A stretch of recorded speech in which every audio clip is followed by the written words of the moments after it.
चलिए देखिए बच्चों, आज हम लोग क्या पढ़ेंगे? दिस का प्रयोग। किसका पढ़ेंगे? दिस का प्रयोग। दिस का प्रयोग क्या होता है? दिस माने क्या होता है? दिस माने यह होता है। दिस माने क्या होता है?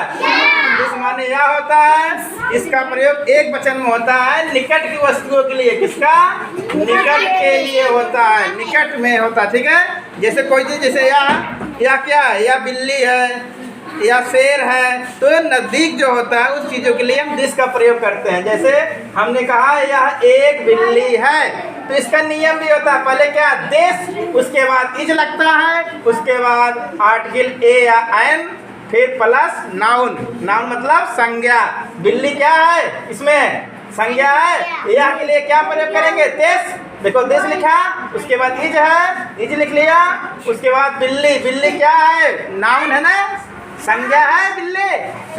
किस चीज माने बिल्ली? कैट माने बिल्ली, इसलिए यहाँ पे कैट। इसी तरह एक उदाहरण और ले लेते हैं। यह एक किताब है। इसमें बताइए संज्ञा क्या है? किताब। किताब क्या है? संज्ञा ना। तो सबसे पहले नियम हमारा क्या है? सबसे पहले दिस लिखेंगे, उसके बाद इज लिखेंगे, उसके बाद एक के लिए ए, और किताब के लिए क्या होती है? किताब अंग्रेजी बुक। ठीक है, दिस का प्रयोग हमेशा नजदीक के लिए होता है। ठीक है, उसी प्रकार हम लोग डैट का प्रयोग। डैट का प्रयोग क्या होता है? इसका प्रयोग दूर के लिए होता है। किसका?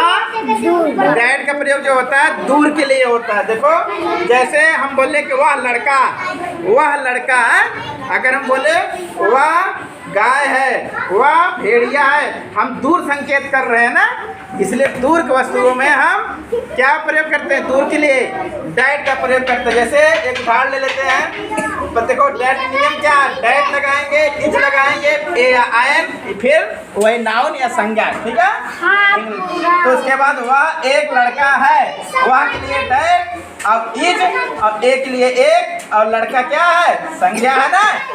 लड़का क्या अंग्रेजी होती है? बॉय। जैसे वह एक घर है, वह के लिए क्या? डैट, फिर एज, और एक के लिए ए, और घर के लिए क्या अंग्रेजी? हाउस या होम, हाउस। ठीक, इस प्रकार दिस और डैट का प्रयोग समझ में आया? जिसका हमेशा प्रयोग निकट के लिए होता है, डैट का प्रयोग दूर के लिए होता है। ठीक, चलो।